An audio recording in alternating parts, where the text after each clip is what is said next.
तो भी हमने टॉर्क की चर्चा कर ली, एंगुलर मोमेंटम की चर्चा कर ली। अब अपन पढ़ेंगे combined translation plus rotational motion.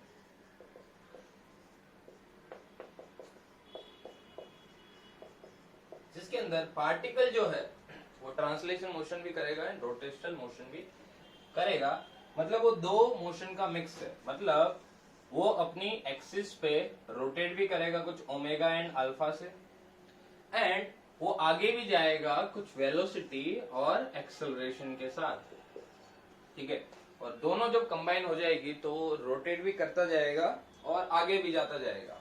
ठीक है, हमारे केसेस के अंदर हमें रोलिंग विदाउट स्लीपिंग पढ़ना रहता है। रोलिंग विदाउट स्लीपिंग का मतलब ये है कि लेट्स से कि कोई अगर एक टायर है वो गोल गोल घूम रहा है, ठीक है, जमीन पे ऐसे ऐसे गोल गोल घूम रहा है, तो वो प्योर रोलिंग कर रहा है। वो सिर्फ रोलिंग ही कर रहा है, वो स्लाइड नहीं कर रहा है। देखो स्लाइड होने का मतलब क्या है, अगर मैं पॉइंट्स ड्रॉ कर दूं ए बी सी डी, थोड़ी देर बाद अगर ये सिचुएशन ऐसी होगी ए बी सी डी, उसका मतलब ये स्लाइड कर रहा है। उसका मतलब ये जो बॉल ऐसे का ऐसा था वो ऐसे का ऐसे ऐसे स्लाइड कर रहा है, वो रोल नहीं कर रहा। रोल करने का मतलब क्या है कि रोल करने का मतलब क्या है कि अगर वो एबीसीडी इस तरीके से है तो थोड़ी सी इंस्टेंट के बाद में अगर उसकी मोशन निकालूंगा तो वो कुछ इस तरीके से रहेगी। ए कहीं इधर होगा, बी कहीं इधर होगा, सी कहीं इधर होगा, डी कहीं इधर होगा, ये घूमता चला जाएगा। ठीक है, without you can say sleeping. ये स्लीप नहीं हो रहा है, ये प्योर रोल कर रहा है। हम प्योर रोल ही पढ़ेंगे। ठीक है, बाकी डिस्कशन अपने काम का नहीं है। तो इस टाइप की मोशन को अपन combined translation plus rotational motion नाम से जानेंगे। अब इस combined translation plus rotational motion के अंदर जो पार्टिकल्स है वो किस तरीके से मोशन करते हैं वो देखते हैं।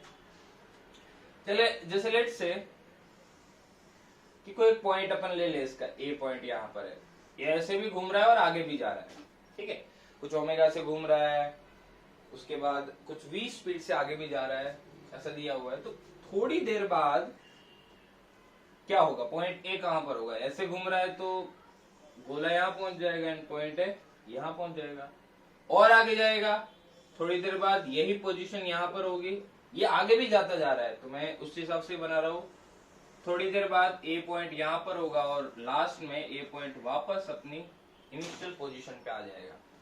तो तुम्हें काफी बार ऐसे सवाल पूछा जाता है कि what is the path of the particle in case of combined translation plus rotational motion. तो देखो अगर मैंने कोई पॉइंट ए एज्यूम किया है तो what is the path of this point A. ध्यान से देखोगे तो पॉइंट ए यहां से जा रहा है, फिर यहां जा रहा है, फिर यहां जा रहा है, फिर यहां आ रहा है, फिर यहां आ रहा है। तो this is the path of point on the, you can say on the sphere. तो वो इस टाइप की मोशन करेगा और इस टाइप के पाथ को अपन बोलते हैं साइक्लोइड। साइक्लोइड, ठीक है। तो जब भी तुम्हें ऐसे सवाल आए कि what kind of path the particle will take in case of combined translation plus rotational motion, so it is a type of cycloid path। ठीक है, तो cycloid path बनाएगा पार्टिकल। अब देखिए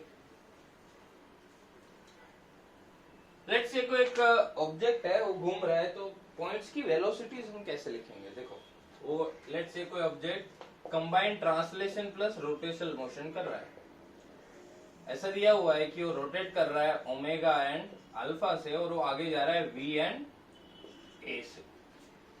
तो मुझे क्या हर एक पॉइंट की वेलोसिटी स्पीड वगैरह निकालनी आनी चाहिए, हर एक पॉइंट की।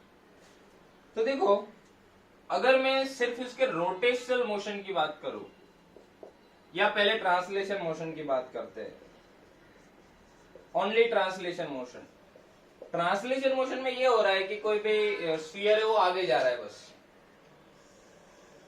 v जितनी स्पीड के साथ e जितने एक्सेलरेशन के साथ। तो अगर मैं इसके कोई भी 4 पॉइंट बना दूं, लेट्स से अगर a b c and d, तो कुछ इस तरीके से अपना a इधर है, b इधर है, c इधर है, d इधर है। तो अगर मैं सिर्फ ट्रांसलेशन मोशन की बात कर रहा हूं तो ये सारे के सारे जो पॉइंट है वो v जितनी स्पीड से आगे जा रहा है, राइट। और अगर मैं इसकी रोटेशनल मोशन की बात करूं तो हर एक पॉइंट की, इन्हीं चारों पॉइंट की मुझे वापस स्पीड भी लिखनी है। तो अगर ये पॉइंट ए बी वापस लिख लू मैं, तो देखो ए पॉइंट जो है रियलिटी में क्या हो रहा है कि ये स्फीयर ऐसे गोल गोल घूम रहा है, तो ए पॉइंट की अगर मैं स्पीड निकालूंगा तो अगर इसकी रेडियस आर है तो ए पॉइंट की स्पीड इस डायरेक्शन में आ जाएगी, वेलोसिटी उसकी वैल्यू क्या होगी ओमेगा आर टेंजेंशियल। उसी तरीके से बी की इस डायरेक्शन में, सी की इस डायरेक्शन में और डी की इस डायरेक्शन में। ठीक है, तो अपन यहां से लिख सकते हैं कि that is equal to omega R, सबकी वैल्यू किसके बराबर होगी ओमेगा आर। हम ये कौन सा वाला केस पढ़ रहे हैं, प्योर रोल वाला है ना, ये प्योर रोल कर रहा है, प्योर रोलिंग, या तो इसको बोलते हैं रोलिंग विदाउट स्लाइडिंग। ठीक है, तो ओमेगा आर आ गया। रियलिटी में ये जो मोशन हो रही है वो इन दोनों का मिक्स है, तो अगर इन दोनों को मैं मिक्स करूंगा, एड अप करूंगा, तो देखो सारे पॉइंट की अपन कंबाइंड वेलोसिटी लिख लेते हैं, A B C and D. तो जो ए पॉइंट है उसकी रोटेशन की वजह से है वेलोसिटी ओमेगा आर इस डायरेक्शन में, और ट्रांसलेशन की वजह से है वी इस डायरेक्शन में, तो उसकी कंबाइंड वेलोसिटी क्या हो जाएगी वी प्लस ओमेगा आर। उसी तरीके से पॉइंट बी है, उसकी इस डायरेक्शन में है ओमेगा आर और इस डायरेक्शन में है वी, इसकी इस डायरेक्शन में है वी, इस डायरेक्शन में है ओमेगा आर, सेम वे इस डायरेक्शन में है वी और इस डायरेक्शन में है ओमेगा आर। राइट, मेन बात कि जब प्योर रोलिंग की बात करते हैं हम, जब प्योर रोल की बात करते हैं कि कोई भी ऑब्जेक्ट है वो प्योर रोलिंग कर रहा है, ठीक है, तो देखो प्योर रोलिंग का मतलब क्या है। प्योर रोलिंग का मतलब ये है कि ये वाला जो पॉइंट है वो ग्राउंड के रिस्पेक्ट में रेस्ट पर है। देखो रेस्ट पर तो कुछ नहीं है, मैं ये बताना चाहता हूं कि वो स्लाइड नहीं कर रहा है। स्लाइड नहीं कर रहा है मतलब ये आगे नहीं जा रहा है, ये जाएगा तो इधर जाएगा, घूमने की वजह से पीछे जाएगा, बट ये आगे नहीं जाएगा। मतलब ये नहीं हुआ कि किसी इंस्टेंट पे ये ऐसे स्लाइड कर जाए, नहीं ऐसा नहीं, वो घूम ही रहा है, रोटेट ही कर रहा है। ठीक है, तो अगर मैं प्योर रोलिंग की थोड़ी सी बात करूं तो मैं प्योर रोलिंग के अंदर लेट्स से कि कोई एक सरफेस है, सरफेस कुछ v1 जितनी स्पीड से जा रहा है, और यहां पर कोई एक स्फीयर है जो प्योर रोल कर रहा है। यहां पर कोई पॉइंट है ए और यहां पर पॉइंट है बी। ठीक है, तो जो पॉइंट ए की जो स्पीड होगी that is equal to point B की speed in case of rolling. ठीक है, क्योंकि अगर ये दोनों इक्वल नहीं होगी, मतलब ए पॉइंट कुछ आगे जा रहा होगा कुछ स्पीड से और बी पॉइंट भी आगे जा रहा है, तो ये दोनों सेम होगी, तभी एक दूसरे के रिस्पेक्ट में रेस्ट पर रहेंगे। ये ऐसा समझो, जनरल नॉलेज ऐसा। ठीक है, तो ए पॉइंट है वो इस डायरेक्शन में जाएगा, बी इस डायरेक्शन में v1 स्पीड से, बट यहाँ पर मेन बात ये है कि दोनों की जो स्पीड है वो सेम है, तभी ये प्योर रोल करेगा। प्योर रोल का फीलिंग बस समझना है थोड़ा कि प्योर रोल रियलिटी में है क्या, मतलब रोलिंग विदाउट स्लाइडिंग, सिर्फ रोलिंग हो रही है। तो ये वाला जो पॉइंट है वो इसके रिस्पेक्ट में रेस्ट पर हो जाएगा, जो सरफेस है उसके रिस्पेक्ट में रेस्ट पर हो जाएगा। तो मैं लिख सकता हूँ velocity of point A is equal to velocity of point B. Velocity of point B, B is the surface, तो वेलोसिटी ऑफ सरफेस कितनी है v1, क्योंकि वो v1 स्पीड से आगे जा रही है। What is the velocity of point ए, मतलब ये जो ग्राउंड के टच में जो पॉइंट रहता है उसकी वेलोसिटी कितनी रहेगी। तो देखो यहाँ पर इसकी वेलोसिटी कितनी है v माइनस ओमेगा आर। ठीक है, नेट रिजल्टेंट वेलोसिटी लिखनी है, तो यहाँ से क्या आ जाएगा v minus omega R that is equal to v1, where v1 is the velocity of surface. और मैक्सिमम केस में भाई अपन को जो सरफेस रहती है जैसे ग्राउंड रहता है वो तो रेस्ट पर ही दिया होगा ग्राउंड, अगर ग्राउंड रेस्ट पर दिया है तो v1 की वैल्यू क्या हो जाएगी 0, राइट। तो ये v1 इज इक्वल टू 0, तो अपन क्या लिख सकते हैं v is equal to omega R. So v is equal to omega R is a condition for pure rolling. ठीक है, which is the condition for pure rolling, v is equal to omega R. जब भी तुम लोगों को v is equal to omega R use करना हो तो तुम लोग यूज कर सकते हो, अगर ये प्रोवाइडेड है तो, कि particle is performing pure rolling. तो जैसे v की वैल्यू ओमेगा आर हो गई या ओमेगा आर की वैल्यू v हो गई, तो सारे पॉइंट की देखो वेलोसिटी अपन ऐसे निकालेंगे, ये पॉइंट है a, तो v प्लस v आ जाएगा 2v, ये v is equal to omega, तो v minus omega will be equal to 0। इसका v इधर है और ये v इधर है, तो नेट रिजल्टेंट कुछ इधर आ जाएगा, इसकी वैल्यू क्या होगी √2v, और ये वाला पॉइंट का रिजल्टेंट वेलोसिटी इधर आ जाएगा, उसकी वैल्यू भी क्या आएगी √2v। ठीक है, तो इस तरीके से अपन को सारे पॉइंट की स्पीड मिलेगी। और यहाँ पर अगर मैं centre of mass of the body बोलूं, सेंटर ऑफ मास, तो वो कितने से जा रहा है, v से जा रहा है। ठीक है भाई, तो ये समझना है, राइट। तो सेंटर ऑफ मास यहाँ पर है। अब हर एक पॉइंट की स्पीड देखो तुम्हें मिल गई, 2v, √2v, 0 and √2v, direction भी पता चलनी चाहिए। तो इस तरीके से ये बेसिकली अपनी प्योर रोलिंग, राइट, या तो combined translation plus rotational motion तुम लोग बोल सकते हो। इसके अंदर हमारी मेन बात आती है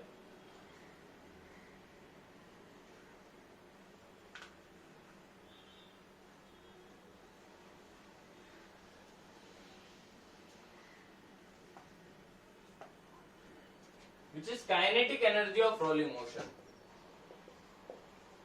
Total kinetic energy in rolling motion. Let's say कोई पार्टिकल है जिसका मास है m, अब वो होलो स्फीयर हो सकता है, सॉलिड स्फीयर हो सकता है, सिलेंडर हो सकता है, डिस्क हो सकता है, रिंग हो सकता है, r रेडियस का है और वो प्योर रोल कर रहा है। So I need to find out the total kinetic energy of rolling motion. तो जब टोटल काइनेटिक एनर्जी निकालोगे तो यहां पर दो टाइप की काइनेटिक एनर्जी आएगी भाई। एक तो आएगी ट्रांसलेशनल काइनेटिक एनर्जी और दूसरी rotational kinetic energy. Translational kinetic energy body की हो जाएगी हाफ mv², और रोटेशनल काइनेटिक एनर्जी किसके बराबर हो जाएगी, हाफ I ओमेगा²। ठीक है, ओमेगा की वैल्यू तुम लोग लिख सकते हो। अब अगर ये प्योर रोल कर रहा है तो अभी हमने कंडीशन बताई, ग्राउंड है, ग्राउंड पे प्योर रोल कर रहा है। देखो ग्राउंड जब दिया है तो ग्राउंड की स्पीड तो 0 होगी, तो v इज इक्वल टू हमेशा ओमेगा r होगा जब भी ग्राउंड पे तुम्हें प्योर रोलिंग दिया हुआ है। तो प्योर रोलिंग दिया हुआ है तो मैं लिख सकता हूँ v is equal to omega r, तो ओमेगा इज इक्वल टू क्या हो जाएगा v/r। तो बस उसको पुट करना है यहाँ पर, सो it will be half mv² plus half. अब देखो मोमेंट ऑफ इनर्शिया है ना, मोमेंट ऑफ इनर्शिया को हम क्या लिख सकते हैं, mk² भी लिख सकते हैं, या इसको अपन लिख सकते हैं हाफ नहीं, इसको कोई कांस्टेंट k इंटू या तो कोई कांस्टेंट a इंटू mr²।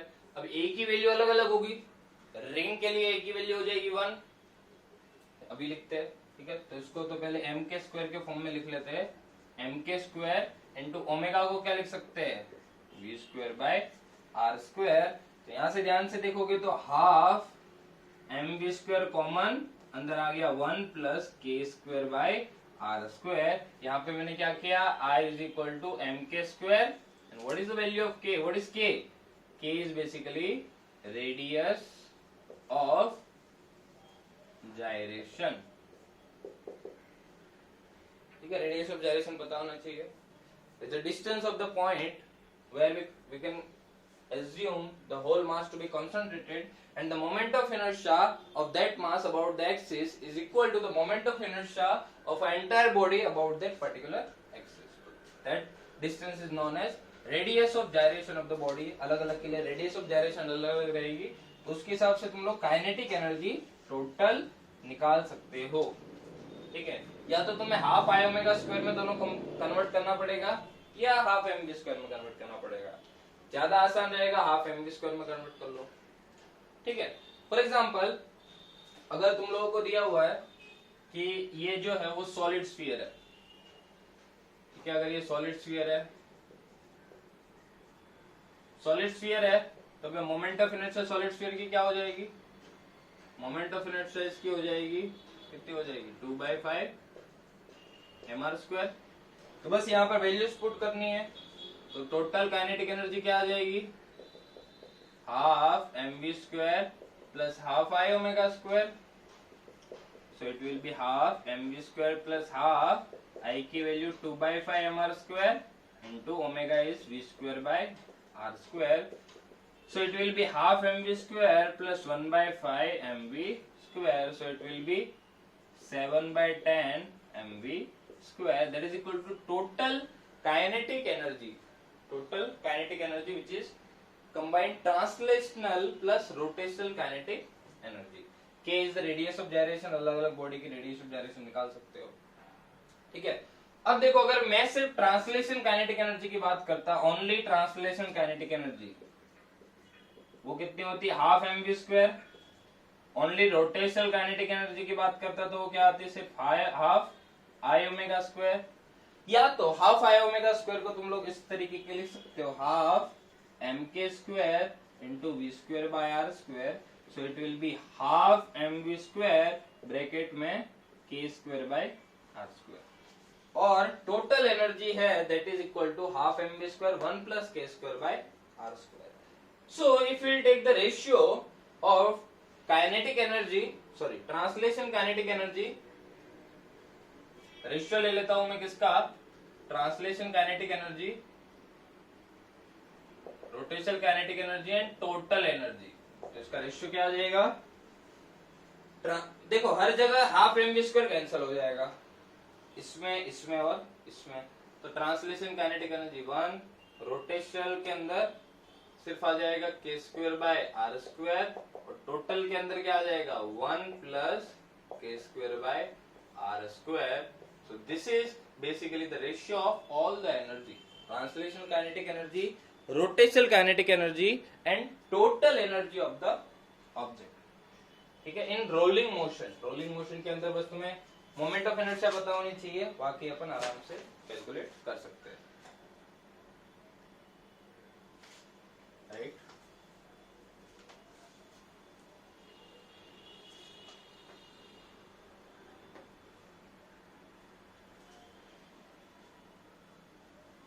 अब देखो एक बहुत ही बेसिक चीज कि rolling motion on an inclined plane, एक इंक्लाइंड प्लेन दिया है, उस पे एक पार्टिकल रोलिंग मोशन कर रहा है, यहां से रिलीज हुआ है, वो हर टाइप का हो सकता है, सिलेंडर हो सकता है, रिंग हो सकता है, डिस्क हो सकता है, XYZ हो सकता है। तो ये हाइट है h और ये डिस्टेंस कुछ भी ले लो, ये डिस्टेंस लेट से है d और ये है थीटा। तो पहले h और d में रिलेशन निकालोगे तो साइन थीटा इक्वल टू क्या आएगा भाई, h बाई डी। तो h की वैल्यू क्या है बच्चों, d साइन थीटा, ठीक है। काम आए आ जाए नहीं आ जाए देखते। लेट से यहाँ पर जो भी है उसकी रेडियस कितनी है, r है, और वो रोल करके, प्योर रोलिंग करके यहाँ ग्राउंड तक आ रहा है, तो ग्राउंड पे आएगा तब मुझे उसका एक्सेलरेशन, मतलब इसका बेसिकली एक्सेलरेशन पूछ सकते हैं, वेलोसिटी एट द ग्राउंड पूछ सकते हैं, काफी सारी चीजें। तो रियलिटी में क्या हो रहा है, बॉल को जैसे ही मैंने यहाँ पर t इक्वल टू 0 पे रिलीज किया है तो वो बॉल नीचे आएगा, रोल करता करता, प्योर रोलिंग दिया हुआ है, friction is sufficient for pure rolling ऐसा दिया हुआ है, स्लिप नहीं कर रहा है ये। तो जैसे ही यहाँ से यहाँ आएगा तो इसकी पोटेंशियल एनर्जी डिक्रीज होगी, कितनी, mgh जितनी, अगर इसका मास है m, तो इसकी पोटेंशियल एनर्जी में जो डिक्रीज है वही होगा इसकी increase in the kinetic energy, ठीक है। तो अपन लिख सकते हैं कि decrease in potential energy that is equal to increase in kinetic energy at ground पे जो भी काइनेटिक एनर्जी आएगी। और एक और बात कि ये प्योर रोल कर रहा है, तो इसकी दो टाइप की काइनेटिक एनर्जी होगी, एक तो होगी translation kinetic energy plus rotational kinetic energy. So what is the decrease in the potential energy, अगर वो h जितनी हाइट नीचे आएगा तो decrease in the potential energy is equal to mgh। Now this mgh is converted into two types of energy, one is half mv square and one is half I omega square, one is translation kinetic energy and one is rotational kinetic energy। तो यहाँ पे अपना आ जाएगा mgh that is equal to half mv square plus half mk square into v square by r square. So again half mv square will be common and it will be 1 plus k square by r square, and that is equal to mg h, and m and n will be cancelled out. अपन को निकालना है v, which is the final velocity at the ground. तो v की value यहाँ से क्या आ जाएगी, देखो v स्क्वायर की वैल्यू आ जाएगी 2gh divided by 1 plus k square by r square.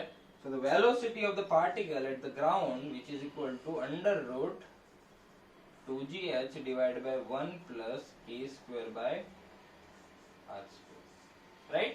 Which is the velocity of the particle at ground. अगर velocity आ गई तो तुम्हें acceleration of the particle भी पूछ सकते हैं at ground. तो कैसे करोगे एक्सेलरेशन? मैंने इनिशियली तो उसको रिलीज किया है, तो u इज इक्वल टू 0. यहां से यहां का डिस्प्लेसमेंट कितना है, d.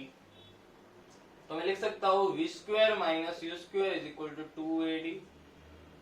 ठीक है, v स्क्वायर की वैल्यू है 2gh divided by 1 plus k square by r square minus 0 is equal to 2 into acceleration of the particle into d, and the value of d is h by sin theta. देखो ध्यान से, ठीक है, क्योंकि अपन को h के term में generally निकालनी रहती है, d तो दिया है नहीं दिया है क्या फर्क पड़ता है.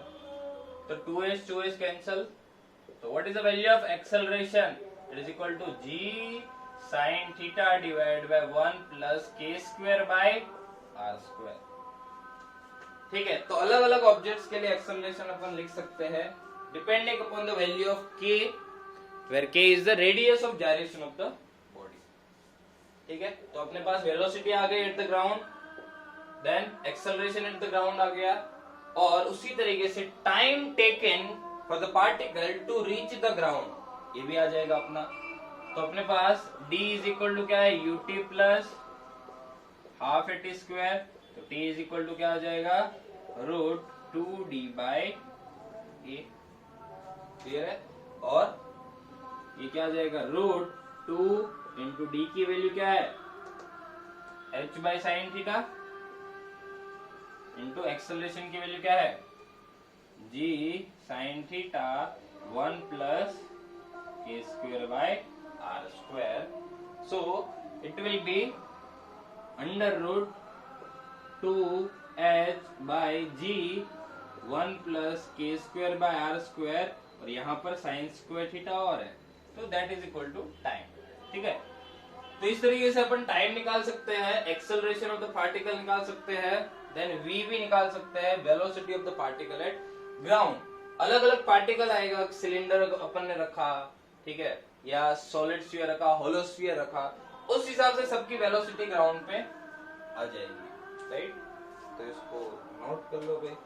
This is basically the rolling on an incline plane. Incline plane पे जब भी कोई भी पार्टिकल रोल करता है तो इस तरीके से अपन निकाल सकते हैं इसकी velocity at ground, right.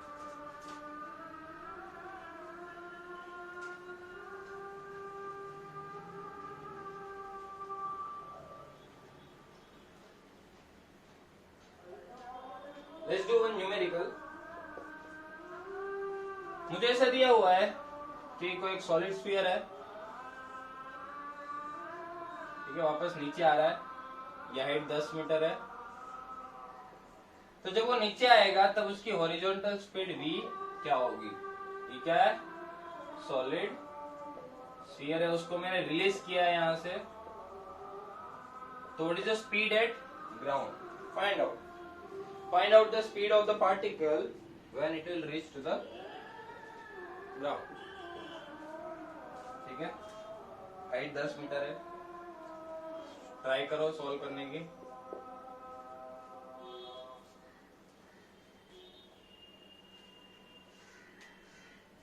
Right, तो यहां पर पार्टिकल की जो decrease in the potential energy है, that is increase in the kinetic energy of the body. So what is the decrease in the potential energy, mgh, and that is equal to half mv square plus half I omega square. वो translation kinetic energy और rotational kinetic energy में divide हो गया. ठीक है, formula देखो direct रटना नहीं है, तुम्हें पता होना चाहिए कि किस तरीके से फॉर्मूला हमने डिराइव किया है।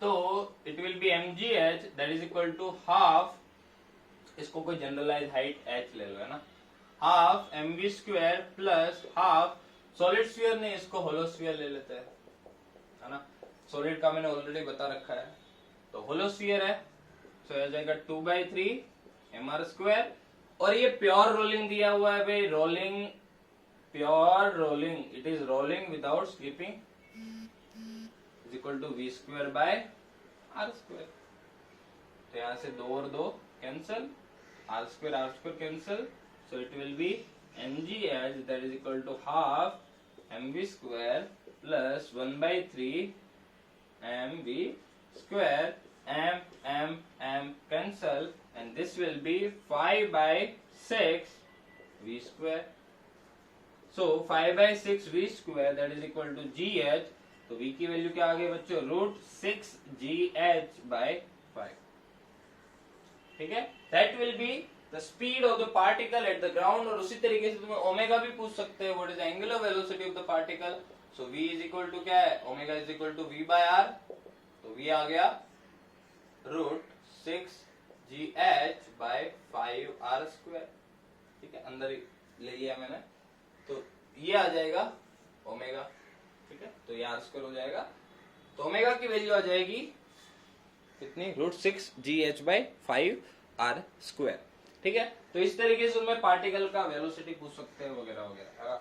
अब सॉलिड स्फीयर की जगह सिलेंडर दे दिया या कोई और ऑब्जेक्ट दे दिया, तो तुम्हें बस मोमेंट ऑफ इनर्शिया चेंज करनी है, के चेंज होगा, जो फॉर्मूला मैंने बताया था, फॉर्मूला याद रख, देखो हमें पता होना चाहिए कि किस तरीके से आया, बाकी सवाल तो ऐसे ही होंगे, ठीक है, k² का रेशियो भी तुम लोग याद कर सकते हो सीधा, k² रेशियो, ठीक है, देखो अगर मैं बात करूं सॉलिड स्फीयर की, फिर अपने पास आएगा होलो स्फीयर, फिर अपने पास आएगा सॉलिड सिलेंडर, ठीक है, या अपने पास आएगा डिस्क, या आएगा रिंग, या आएगा होलो सिलेंडर वगैरह वगैरह। सॉलिड स्फीयर की मोमेंट ऑफ इनर्शिया क्या है, 2/5 mr², इसकी है 2/3 mr², सॉलिड सिलेंडर की है 1/2 mr², डिस्क की है 1/2 mr², और रिंग की है mr²। तो हमें क्या करना है, I इज इक्वल टू क्या करना है, mk², और यहाँ I की वैल्यू जो है वो क्या आएगी, कुछ कांस्टेंट इंटू mr², देखो हर किसी में कुछ कांस्टेंट इंटू mr², तो हमें basically k² mm cancel, k²/r² की वैल्यू निकालनी है, that is equal to constant, तो एक particular constant which is coming, ठीक है, तो इसके लिए सॉलिड स्फीयर के लिए k²/r² क्या आ जाएगा भाई, 2/5, 2/3, देखो ध्यान से कितना सही है, 1/3, 1/2 एंड 1, I को mk² के बराबर कर दो, ठीक है, तो वहां से तुम्हें k²/r² का रेशियो आ जाएगा, तो तुम्हें अगर वो सीधा फॉर्मूला भी याद है तो भी तुम लोग आराम से निकाल सकते हो, ट्राई कर लेना, वही वाला आंसर आ जाएगा, ठीक है, तो ये हमने डिस्कशन किया combined translation plus rotational motion का, ठीक है, वेलोसिटी इस पार्टिकल की क्या होगी, सबसे ऊपर वाले की 2v रहेगी, ये वाला पार्टिकल जो है वो रेस्ट पर रहेगा ग्राउंड के, ठीक है, और इस तरीके से अपन rolling motion on an inclined plane के अंदर काइनेटिक एनर्जी टोटल निकाल सकते हैं, ये सारी चीजें पता होनी चाहिए, राइट, बाकी देखते हैं अगले लेक्चर में।